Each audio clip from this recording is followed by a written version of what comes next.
Right, so Hulk number... What number issue is this? Wanna say I should have this up. I should have this up and just ready to go. Hulk number 12. Hulk number 12. I wanted to say 12. But yeah. I've been vocal about how I don't really know or like or get what Donny Cates has been doing with this book. The first arc was kind of interesting, where it was like the Starship Hulk and the main savage Hulk that everyone knows and recognises is the one that's trapped inside this kind of like power station, and he's powering the engine that is the Hulk outside, which is being manned by Bruce Banner.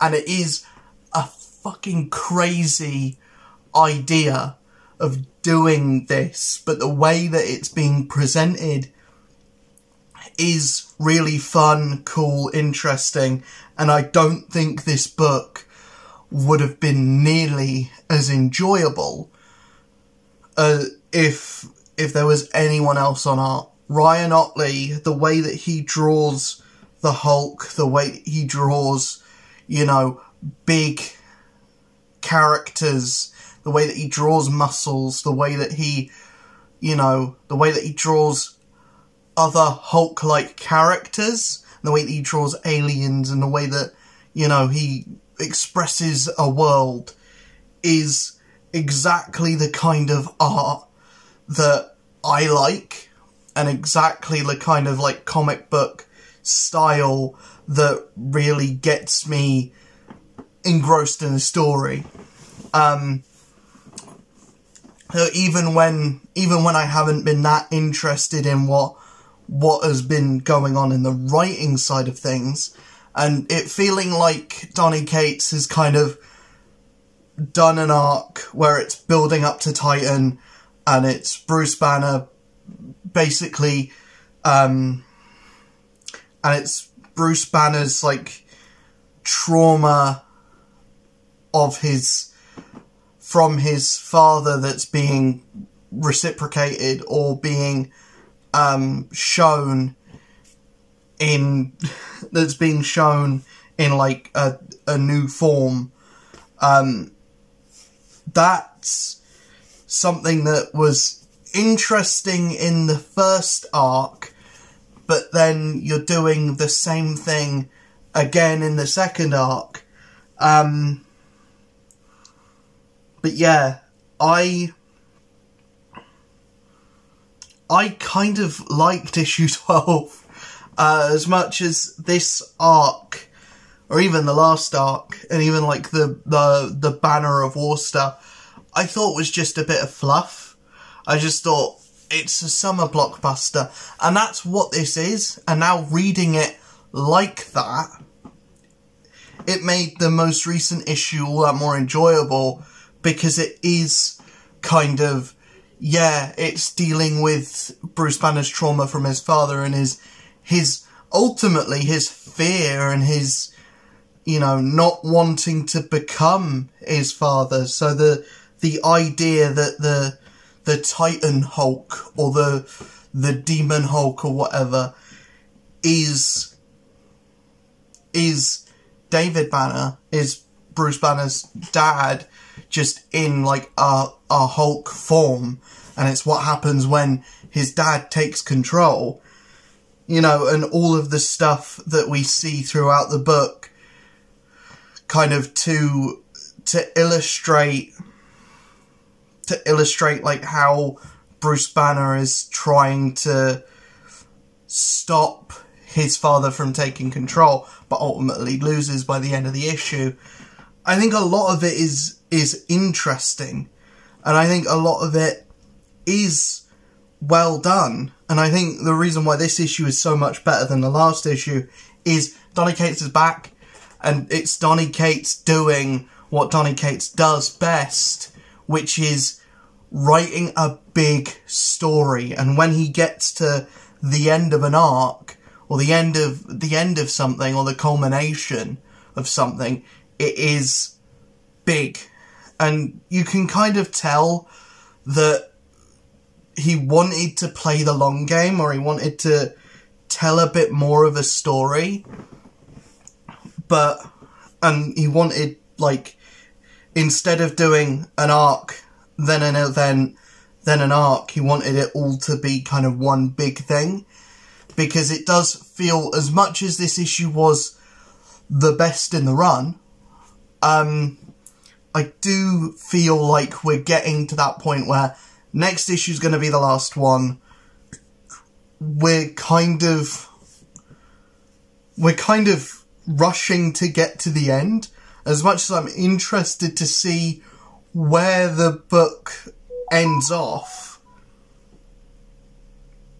it feels like we're sprinting to the finish line, instead of with the first, second and third issue in this arc being more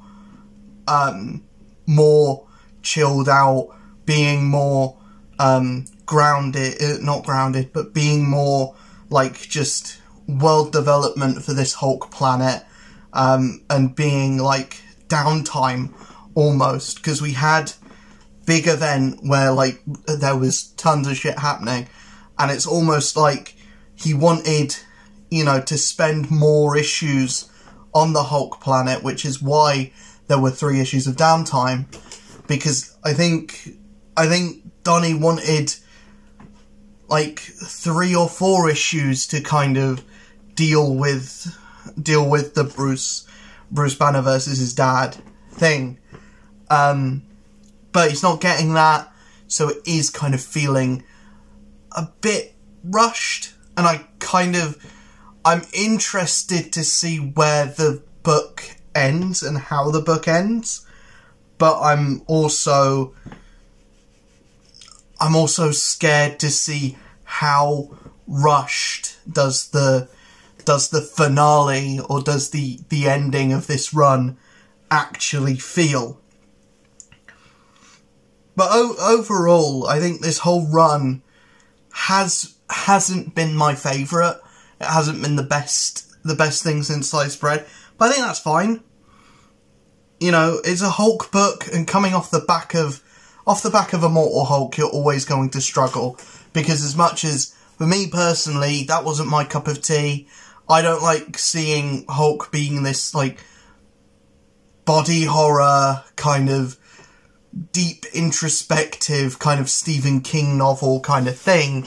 I think that more is suited to Ghost Rider, which I'll talk about in a separate video, because I think that book is doing the whole Stephen King, what if Stephen King wrote a comic book based in the Marvel Universe thing a lot better than Immortal Hulk did. Even though a lot of people read Immortal Hulk, and a lot of people liked Immortal Hulk, but Ghost Rider, not many people are reading. But yeah, I,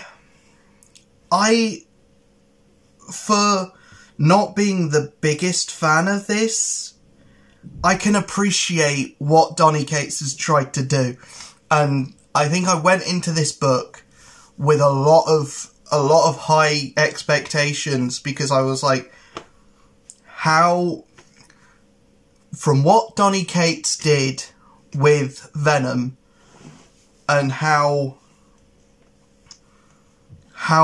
cool that book was, and how good Donny Cates is at writing a summer blockbuster comic book, I thought he was going to have a field day with Hulk. And this is fine.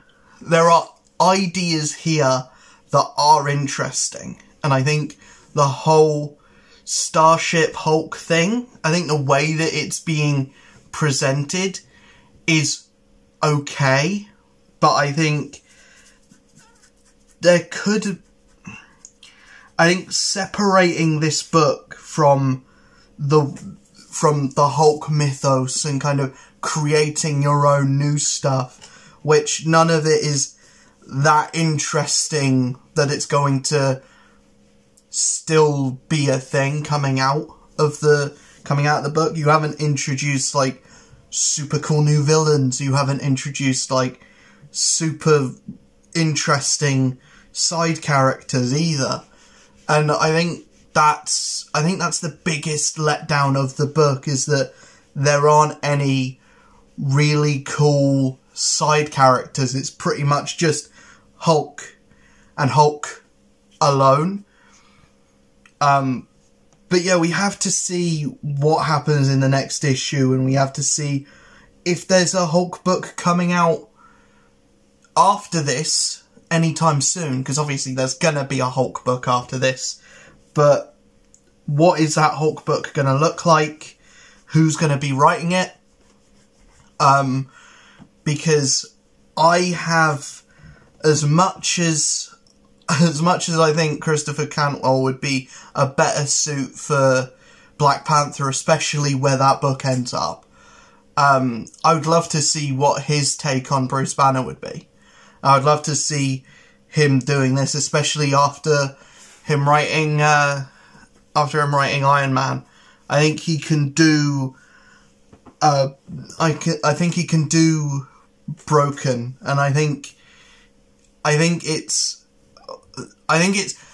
far enough away from what he's done recently, because Cantwell has kind of been like comic book writer typecast to what books he does. He's done Gold Goblin, Iron Man, Doom, and it all is about like egocentric rich people, rich business owners, or, you know, the king of a country. And as much as I would have wanted to see him do Black Panther, I think Hulk would be interesting as well, especially since Cantwell isn't writing anything or anything big after this. So I would be interested to see a Cantwell Hulk book. I'd be really interested to see a Cantwell Hulk book, actually. But as far as talking about what we have here, I'm excited to go into the last issue, and that's not and from the previous issue, that's not something that I could have said. There is stuff. Doctor Strange is involved now, and we actually have like Doc Samson, and something that I didn't realise is that in Immortal Hulk, Doc Samson actually became the Sasquatch, or got merged with the Sasquatch, and it's weird seeing Sasquatch green. That just looks odd to me. You're probably going to see it on like one of the pages that I put up. But yeah, I enjoyed the most recent issue more than I thought I would, especially going into it being like, the Hulk book is kind of nothing, and it's kind of bad, to now this issue being like, it's kind of flipped 180 to being like, not that excited to pick up a Hulk book, to the final issue is going to be interesting, if not good, interesting.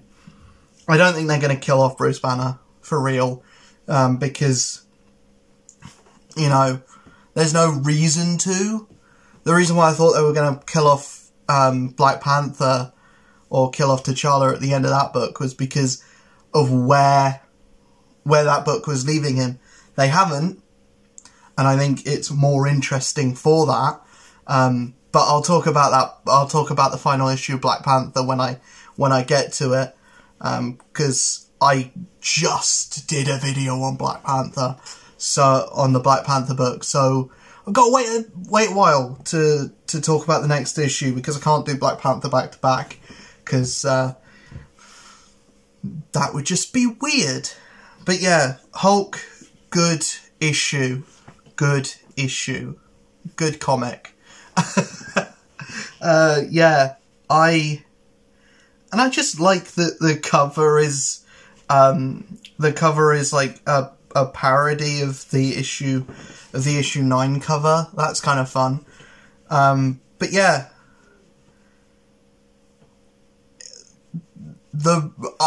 for a run that I haven't enjoyed up till this point, I think if the last issue is as good as this one, at least I can say that it goes out well. So yeah, Hulk issue number 12, it's quite good. I quite enjoyed it. Let me know in the comments below what you've been thinking of this run. Yeah, let me know in the comments below if you've been enjoying Hulk, and let me know what your favourite Hulk run is. I can assume it's either Peter David or Planet Hulk. It's one of those two. Or it's the Aaron run. You know, because Jason Aaron had a run on Hulk that was pretty good. But yeah, I like this one. Weirdly, I like this one. I wasn't expecting to, but yeah. I'll see you guys in the next video. Peace.